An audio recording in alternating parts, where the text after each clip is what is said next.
general conditions are the superintendent on the project, the time in the office to, maintain operations for the project, a job site trailer, job site phones, portable toilets, all those different things. The longer a project lasts, the more costs you have. And whether a project, if you ask me to build you a small little building or a big building, other than maybe taking another month or two to do the bigger building, you still have to put all those general condition costs into a project. So we've been talking to clients and they're saying, how is it that you're doing almost twice your volume in the last 2 years with the same staff? It's because whether a superintendent is supervising a $200,000 job or a $2 million job, it costs the same. Follow me? And general conditions is a fairly significant cost to any construction project. So one of the problems you have is the smaller that you make a project, the general conditions become a larger proportion of that project. What if we just said to everybody, come check out as much as stuff that you're going to need for 2 months, and we'll see you, when the building's up. Well, At that the will end of the certainly summer. help you. Yeah. Well, yeah. Yeah. Well, the other thing is that money that you would have spent to extend the occupancy, which would be compromised because there's construction going on, doesn't add to the value of the building in the long term. 10 years from now, you will not remember whether you were open for those 2 additional months or close to those 2 additional months, except that whatever you had to downgrade to make up for that money will be with you forever. So that's why. And if it means the crews do not need to make the area safe for occupants or protecting all the books with plastic and dealing with cleaning up after every shift, that is time saved that they can just build the building and get it done. And we're thinking about it. Yeah. And we've done this before with, and even compromises where you went to a sort of closed stack library where the public didn't come in, but someone with a hard hat went back, lifted the plastic, retrieved the required book, and at a certain time when everyone's on lunch break, that sort of thing. So you can be creative about that. It's a pain in the neck for you, but Short-term pain, long-term gain. that's what I'm thinking. So, yeah, that kind of feedback as we go through the pricing operations is very helpful, and we can look at it, in a different light. It'd be nice to know how much of a difference that could actually make. Well, I guess the next thing that we need to discuss is what additional costs we're going to be thinking about for rehabbing the old building, and I guess that's going to be on us, and to give you a list of those. Yes, if you give us a list, What we're gonna need. we'll go through and. Which we can develop very, very quickly. We know when we're talking about windows, paint, and some carpeting. And, the only other thing I can think of perhaps would be improving some of the lighting in the original section of the building where we now have, the addition, of course, we have 2x4s with the troffers, maybe doing something on that end, because we have to repair a ceiling over there anyway. We had a big leak. Well, going to LED lighting, there are rebates. I'm amazed at the amount of money that Belknap County just got back from the power companies on lighting, on boilers, and other components. So there are good savings to be had to help defer the cost. But long-term LED lighting, replacing existing lighting, will reduce the operating costs of your library because they're just so much more efficient. So that, coupled with the rebates, really makes it a pretty good thing to look at for you folks. You need to replace that bow window, right, Joe? Do you have that? The what? The bow window? This one, no, That's not part of the, But would we, we should do well, that. that's pretty much right, yeah. Yeah. That's a given. one way or the other, we have to replace that. If we don't do building, library, we have to. Well, yeah, that's really a point. I mean, there are deferred maintenance items that are also superimposed over the construction. You know, and typically, when you do a major construction project, that's the time to take care of those things, because it's a lot less money to have, when you already have all the workers that you need in place. They don't have to mobilize and come and fix just a window. They're already here fixing or building other things, so Mhm. it's very efficient. And even more so if the library is closed, they can go and do that during, normal business hours. Mhm. Do you suppose there's a way to keep the bow there? Well, I like just the architectural feature of this bow sort of matching that one. I don't know if you guys probably did that. It's just nice Weak looking. moment. I'd say that was an artistic one. It really is a nice feature, but I don't know.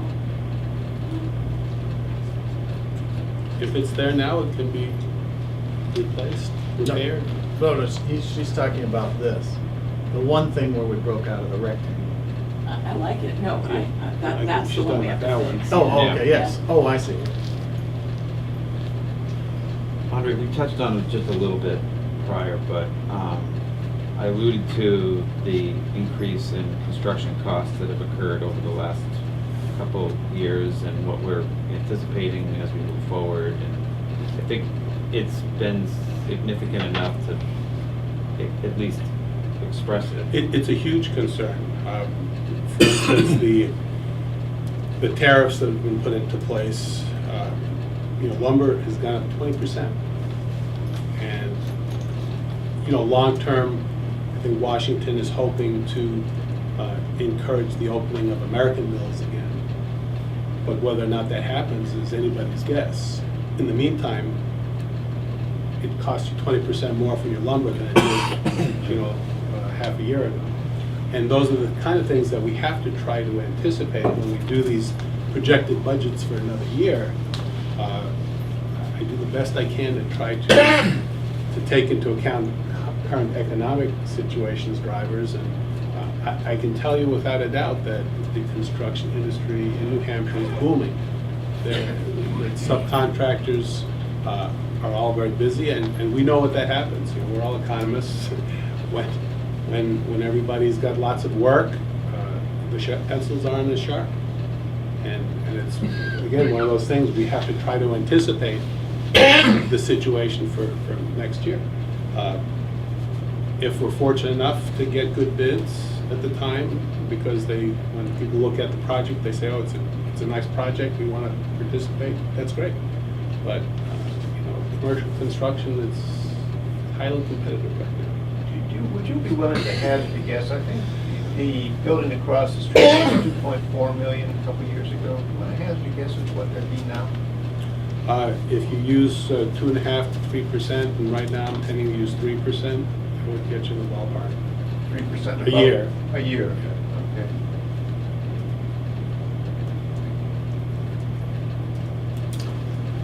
So what additional work do we need to do? Excuse me. You guys ready? What additional work we're gonna need to do to take this site? Let's see that. That's the $24,000 budget now, within a reasonably short period of time. What do you guys need to do? Well, I can tell you, I don't want to speak for them, but just to help in refining numbers, we need to further define the scope of work. Generating some additional details, for instance, what is the wall system going to look like? How is it going to be insulated? What's the mechanical system going to be? What are the goals electrically? An outline spec is what we call that. Yeah. And that would need to be developed with a few more details so that we can better measure the building. Have you fellas done any of this already? No, not as of yet, because your request was to come up with a plan that met the needs to get us to this point, and we told you that we were gonna just do what was needed as requested and work hourly with a not-to-exceed fee, and we haven't come close to that, Will you be able to do what Andre is discussing within that agreed fee? You have, yes. We just haven't been directed to, so we didn't want to go any farther. Now remember though, giving this level of detail won't necessarily reduce the cost, estimated cost of the building. So we have to make assumptions and bounce them off you. You know, in other words, we don't want to give away the store in order to hit the number if we are giving away something that you feel is very important. Because then you'll say, oh great, we got the building we want for the price we want. Oh, it doesn't have carpeting. Well, you didn't tell me that, you know, or whatever, you know. Well, I should think based on past experience, unless you know what we're looking for. Okay, so a lot of that, you know, what we're looking for is essentially what we're looking for across the street, just in a different mode. Okay, and, Do we need those numbers for it to go up to bid? Do we need the schematic to be exactly as we want before it goes out? Well, there's a difference between going out to bid and providing you with, you know, estimates. When we go out to bid, we have to have as complete a set of plans and specifications as possible. Because that allows, you know, subcontractors and truss suppliers and everyone to look at a specification and say, here's exactly what I need to price. If you don't have that, then company A bids one thing, company B bids something else, and we really don't have a good way of analyzing what we're getting. So the more information that you have, the better and more competitive your numbers are. So we need to do this. You will need to do that at the point, and so if you can imagine, and I'm just throwing out numbers, but if it costs $20,000 to get a reasonable estimate, it may cost $200,000 to get full working drawings with all the plans from the different consultants, structural, mechanical, electrical, fire protection, whatever you're needing. There's a much larger cost to get final construction drawings. And when you bid a project out, you're basically bidding them off of final construction drawings. And right now, the way, the method that we're going through currently, we anticipated the costs for doing the actual architecture and engineering design, all of the engineers that are behind us, are joined up with the construction budget that we currently have. That gets us to just under $2 million. So that would be the warrant article that you would try to get approved in March.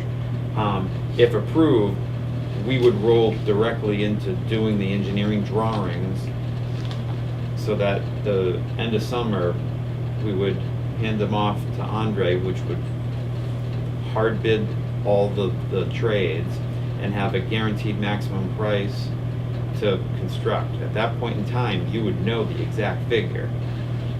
So none of that detail work is planned until the CIP number is given and it's put into a warrant article and passed by the town.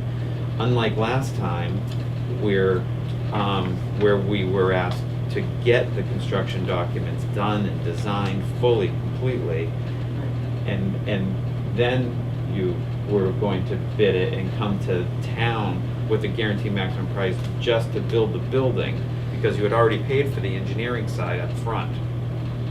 So it's two different ways.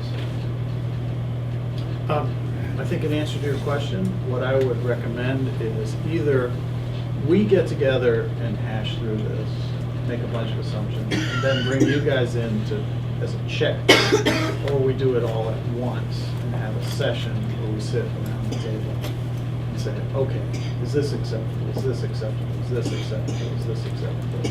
I should think that would be the way to do it. Well, that means more time for commitment on your side. It's the same to us, but. I work cheap. Okay. So Well, Anthony, that would be going really great. back to that, having the figure, and then having the schematics to scale, does this increase approximately by 200,000 then? Or does this number include the fact that we're gonna have to go back and then make the detailed plan? Sorry. I'll follow the question. Which budget? So. The total budget. Oh, the total budget includes the cost. It does, oh, Yeah. all right, That's what- okay. And I don't know what okay. you're looking at there. See, here's Can the you- architect's estimate. Can you point out Right, what, So it's it all- will include. where that figure is in here? Which figure? The figure that we're talking about, it's right here, 319, okay. All right. So this is the Right. estimated amount for Okay, the for the structural, detailed plans. mechanical, Yep. electrical engineer, and SMP's Okay, that's what I architecture. thought, okay. Then this is an estimate for the civil engineering that will need to be done for all the site work. Right, And then the contingency of 150,000. So all of those Right. together Okay. total to okay. 319,000. And Yes, that that's- information's already done across, from building that was across the street plan. We Right. stopped halfway through. We stopped halfway through the, Yes, it's not, Design of it's the- not all done. Right, Okay. but that's now sadly put aside and off the table. Because we're looking at a whole new project now, a whole different building. There could be potential soft cost savings. That's another thing. Because that is relatively painless for you guys. Again, 10 years from now, you won't know that you didn't spend money on something that's not tangible. We went through the FF&E, the furniture, fixtures, and equipment lines. mhm. Calculated the new furniture that is shown here, and we have recent furniture pricing on other projects. You never weighed in on any of this. This is us just giving you estimates of what we know is in the marketplace. You could say, we don't need all this soft furniture, or we know where we can get stacks that are less costly. So that lower number of FF&E can be massaged with your involvement. Well, and I do have questions about stacks, because we have built-in stacks on many of the walls in the original building. Right. And you don't show any stacks on walls, so, I'm thinking that we probably don't need to move a whole lot of those. And all that's part of that next step. If we, not kind of between now and CIP time, refining it, but once we get into the actual engineering portion of it, all of that will be worked out, but we're trying to work. CIP Okay. time is about 3 weeks out. Yeah, I know that, I know you're leaving town. So I should think that you're gonna need to do what you're gonna need to do to get, so when you get back, we can sit together and iron this out. But as I say, whatever we can do to get that number down, I think is critical. Because we don't want to do this again.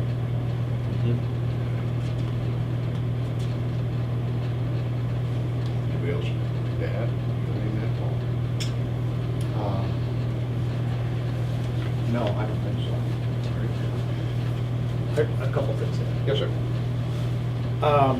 Assumptions about the level of quality of the new, in terms of the thermal envelope, we love well-insulated buildings.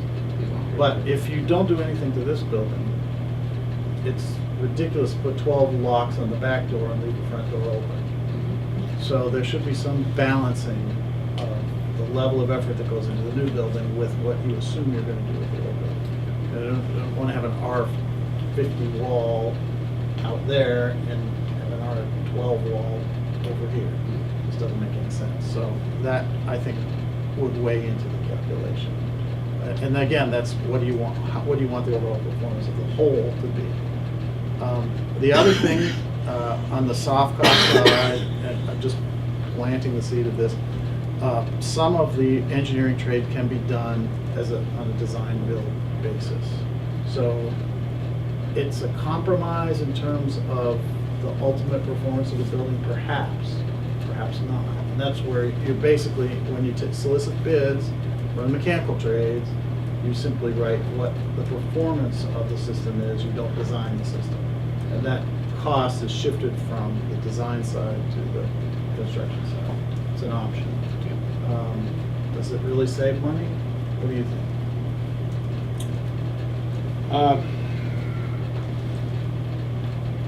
On a small project like this, you can do it. It complicates the bidding more, but so it's more work on our part, on their part, to analyze and answer the questions. But something to look at. You get 3 mechanical bids, and this guy's using that system, this guy's using this system, and this guy's using a third system, and they all say it will do what it's supposed to do. Mhm. So then you have to figure. Whereas if you say, if an engineer designed the system, and everyone bids on the same system, that's the trade-off. Yeah. Well, I like well-insulated buildings too, by the same token, make the buildings so damn tight nowadays. Half the houses I go into are brand-new houses, people have to have their windows open all windows, because there's no air going. And you're right, I mean, we're not, I think going into this, we didn't anticipate we were gonna be, re-insulating all the exterior walls and the ceiling of this building, because this is what we have. So I think, I don't want to say make it, drafty little box, but at the same token, as you say, our 50 walls versus what we have in here, maybe that's Well, the code is, chasing good money after that. the code defines what the threshold is. Well, obviously, Yeah. it's going to be Well, to go. see, I'm things, saying that usually we exceed that. every year, new studies come forth, technology advances. We're putting rain screens on buildings now because it makes a lot of sense. There's a cost to putting on a rain screen on a building. Would I recommend that you do it? Yep. But So sometimes when you go by homes here in town that are white clapboard wood and that paint is peeling off, but you know it was just painted 3 years ago, but it's peeling off again, it's because the wood never has time to truly dry because there's no air circulating around it. So a lot of the wall systems that we construct now have your wood studs and your insulation, and then a layer of sheathing or plywood, and then another layer of insulation outside of that, so you don't have any thermal breaks of insulation, cold air driving through, and then an air gap, and then your sheathing. And that outside siding can be anything. It can be clapboard, it can be brick, it can be cementitious boards. It just allows a water to go down through behind, and that front face, the pretty stuff, air dry. Yep. Just paint peels from the inside out. That's right. We're always trying to maintain moisture, keep it out. And if you think about how we used to envision a wall being, constructed, you had a 2x6 framing system, you stuck a sheet of plywood on it, and then you put your clapboards on the outside of it, right? That's how we grew up. Well, not anymore, and then especially in commercial buildings. Now you're required by code that you have to have a layer of insulation board to give you a complete envelope around the building. Well, the engineers say, well, I really would like, for shear purposes, to have plywood up against the studs. So now you put your insulation board on top of that, and now how are you supposed to fasten your siding? And if you put a rain screen in, so you wind up eventually putting another layer of plywood on the outside. So all these things add costs to a building, which modern technology, modern codes say, this is what we expect, this is what we mandate. But as you know, if you have to pay somebody to put a whole another layer of plywood on and another layer of rain screen, all those things, it just has to be factored in. And that's what we're trying to stay on top of when we price these things for you, is to make sure we're conforming to the codes and expectations. Then we recommend, whenever it's affordable, to put in a couple of inches of spray foam insulation on the inside, because it gives tremendous air sealing to a building. It's not required by code, but this is where we start to get into added costs to a building that you can either do or not do, and not get in any trouble, but it improves your building. And carpet is okay. Does carpet hold up as well as some of the other modern materials that they're coming up with? Probably not as well, but carpet is your most economical material typically for flooring. So these are all the kind of conversations that when we have the next work session, we'll come up with as many suggestions, thoughts, and things like that, and then when we go back and price more technically, based on your input, then we'll know where we're going. We'll try to get you a sort of heads-up memo ahead of this, so that you can have internal discussions like, how much do you like your radiant floor? Things like that. Well, I think that's where we're at. Yeah. I think if we all walk away saying that this works, but it doesn't work at this figure. And I think that's my opinion, and I think most of us will nod yes to that. And we'll look at schedule-wise, if we can just sort of kick you out for a while, then we'll look at it from that.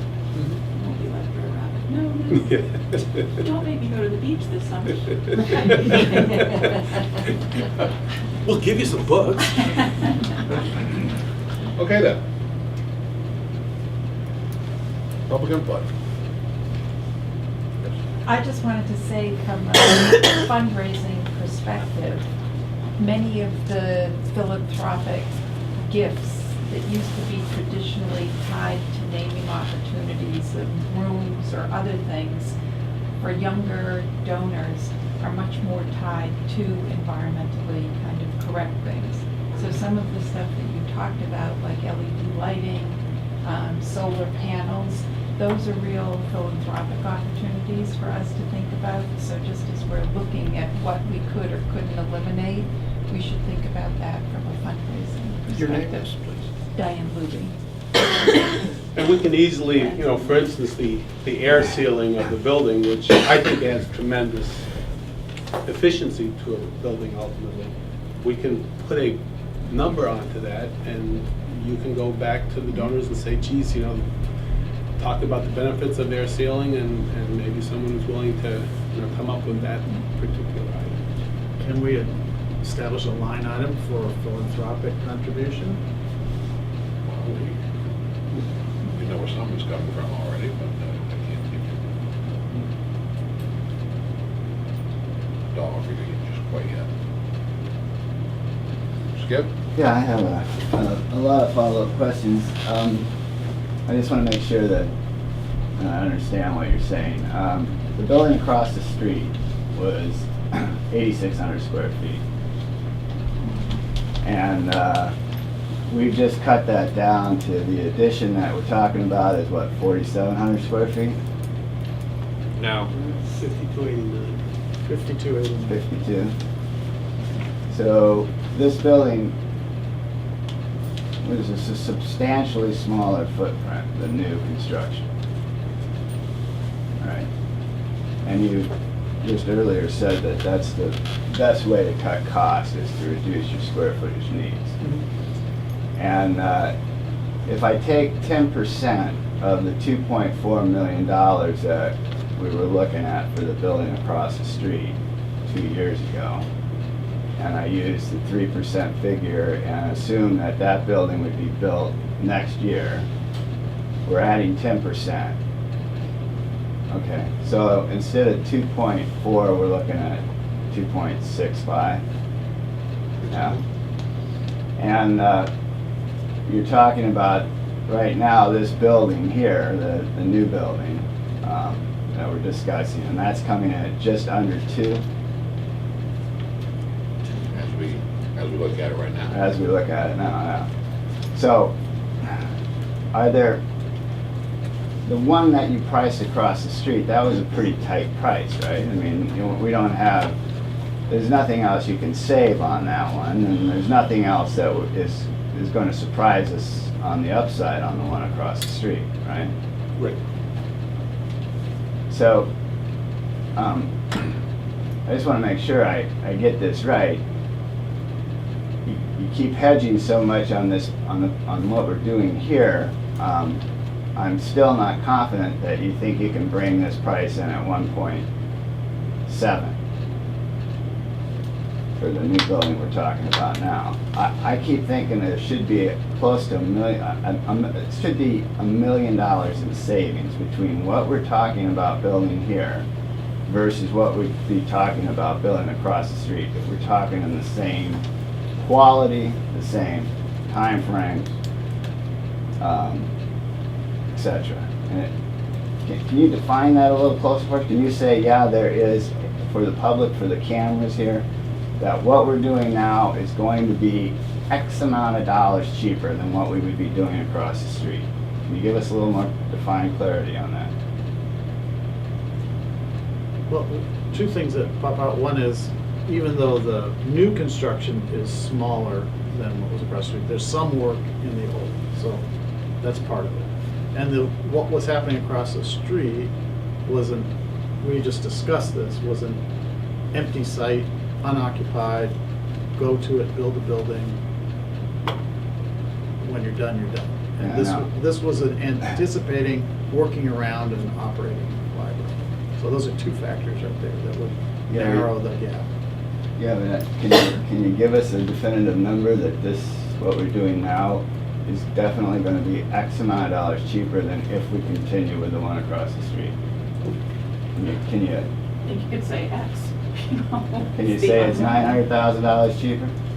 Can you put a number on it at any time to tell us? Because the reason we went off on this was to find a cheaper solution that the town would be more apt to, and a solution that we could do in stages if we needed to do it. We're trying to get something done, and we're trying to search for the various ways that we can approach that. We can either approach it in stages and getting capital reserve funds that allow us to start work. We can go back and try to get the 10% of the vote that we lacked the last time. We fell 10% short of getting the 67% that we needed to get a bond. So the reason we went off on, one of the reasons that I went off on this was to try to come up with, demonstrate to the town that we're working to get costs down as much as possible and to come up with a solution that actually comes